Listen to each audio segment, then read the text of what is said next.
تو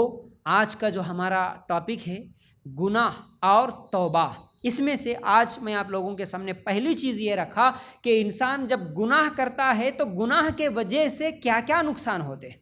گناہ کرنے کی وجہ سے کیا کیا نقصان ہوتے۔ تو ہم جب کبھی بھی ہماری زندگی میں کوئی نقصان دیکھتے ہیں، چاہے وہ کاروباری نقصان ہو، چاہے وہ ہمارے گھروں میں بے برکتی کا پھیلنا ہو، لڑائی جھگڑوں کا نقصان ہو، بے چینی، بے سکونی، گھروں میں ٹینشنز، پریشانیاں، جھگڑے، کون سا بھی نقصان، جو انسان جس کو نقصان سمجھتا، جس کا جو پرابلم سمجھتا کہ میرا یہ نقصان ہو رہا ہے، تو اس نقصان کی وجہ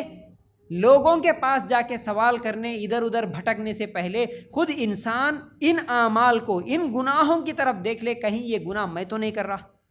جو ابھی میں آپ لوگوں کے سامنے رکھا۔ گناہوں کی وجہ سے جو نقصان ہوتا، 10 نقصانات میں آپ لوگوں کے سامنے رکھا۔ اس میں سے ایک تو اسلامی عدالت میں اس کی گواہی نہیں مانی جاتی، اور دوسرا نقصان گناہ کرنے سے دل کالے ہو جاتے، نصیحت اثر نہیں کرتی، لوگ سدھرنے کے لائق نہیں ہو جاتے۔ تیسری چیز علم کا اس کو کوئی فائدہ نہیں ہوتا۔ چوتھی چیز اللہ کی نعمتیں چھین لی جاتی، رزق میں بھی برکت نہیں رہتی۔ پانچویں چیز انسان بزدل ہو جاتا گناہ کرنے کی وجہ سے۔ چھٹویں چیز وہ دعا کرتا لیکن اللہ تعالیٰ اس کی دعا کو قبول نہیں کرتا۔ ساتویں چیز اللہ تعالیٰ کی لعنت ہوتی ہے، مطلب اللہ کی رحمت سے وہ دور ہو جاتا ہے، اللہ کی رحمت سے محروم ہو جاتا ہے۔ آٹھویں چیز ہلاکتیں اس کے اوپر آ جاتی ہیں، آفتیں آ جاتی، مصیبتیں آ جاتی، اللہ کا عذاب آ جاتا۔ نویں چیز اللہ تعالیٰ اس کے چہرے کو بگاڑ دیتا، اور 10ویں چیز ایمان کا نور چھین لیا جاتا۔ یہ آخری بات بتا کے اپنی بات کو ختم کروں گا۔ 10ویں چیز گناہوں کی وجہ سے جو نقصان ہوتا وہ ایمان کا نور اس سے چھین لیا جاتا، جیسا کہ عبداللہ ابن عباس رضی اللہ تعالیٰ عنہ اپنے بیٹوں سے کہتے ہیں، جیسے ہی اے میرے بیٹو، جیسے ہی تم نکاح کے قابل ہو جاؤ فوراً نکاح کرو، کیونکہ زنا ایمان کے نور کو چھین لیتا ہے۔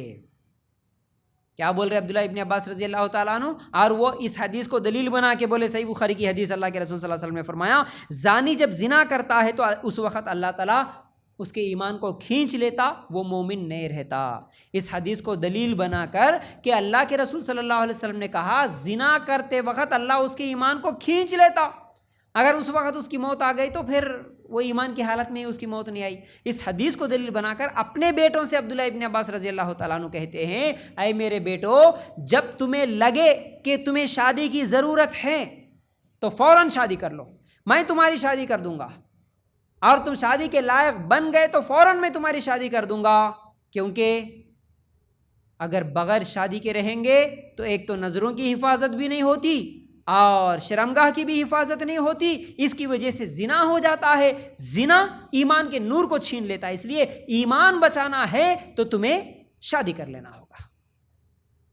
کیسی سوچ تھی ہمارے صحابہ کی، آج یہ سوچ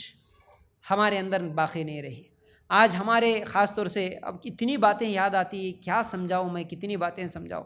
آج ماں باپ کی یہ سوچ بن گئی ہے کہ ہماری بچی ابھی چھوٹی ہے جی، ابھی ڈگری مکمل نہیں ہوئی ہے، ابھی ہماری بچی چھوٹی ہے، ہمارا بچہ ابھی کمانے کے لائق نہیں گیا، 35 سال کے بعد رشتہ دیکھنا شروع کریں گے،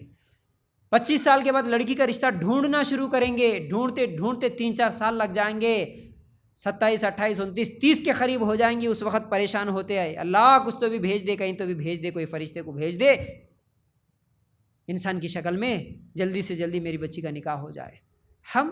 ماں باپ ظلم کر رہے ہیں، آج ماں باپ اپنے بچوں پر ظلم کر رہے ہیں نکاح کو دیر کر کے، اسی وجہ سے زنا عام ہو رہا ہمارے معاشرے میں۔ لیکن ہمارے صحابہ کی سوچ کیسی تھی؟ بیٹوں کو بول رہے، بیٹا جب بھی تمہیں محسوس ہو، ضرورت محسوس ہو نکاح کی، فوراً بول دینا میں نکاح کر لوں گا، میں نکاح کر دوں گا تمہاری، تم نکاح کے لائق ہو گئے، فوراً بول دینا میں نکاح کر دوں گا تمہاری، نکاح کر لو جلدی سے جلدی۔ کیوں؟ نکاح کرنے سے تمہاری حفاظت، عزتوں کی بھی حفاظت، اور دوسرا تمہارے ایمان کی حفاظت، ورنہ اللہ ایمان کے نور کو چھین لے گا۔ ان کو ایمان کی فکر تھی نا، میرے بچے زنا کریں گے تو ان کا ایمان چھین لیا جاتا، یہ ڈر تھا، یہ فکر تھی۔ آج اس ڈر کی وجہ سے کوئی اپنے بچوں کا جلدی نکاح کرنے کے لیے تیار ہے؟ آج صرف ڈگریوں کے پیچھے لگے ہوئے ہیں، جاب کے پیچھے لگائے ہوئے ہیں، پیسے کمانے کے پیچھے لے، بلکہ بڑے بڑے کروڑ پتی لوگوں کی زبان سے میں یہ بات سنا کہ میرے پاس تو کروڑوں کا ہے،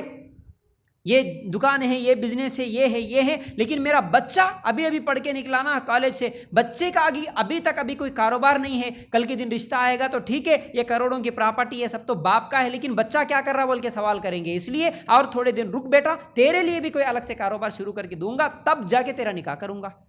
یہ کوئی بات ہے؟ کروڑوں کی پراپرٹی ہے لیکن لوگ بولیں گے ابا کی ہے پراپرٹی، بچے کی کیا ہے، یہ سوال کریں گے، اس لیے نکاح نہیں کروں گا اس کا، بھلے وہ بچہ زنا کرتے ہوئے پھرے۔ لیکن صحابہ کی سوچ یہ تھی کہ اگر نکاح نہیں کریں گے تو پھر اللہ تعالیٰ زنا کرنے کی وجہ سے ایمان کے نور کو چھین لیتا، اس لیے میں نکاح جلدی کر دوں گا۔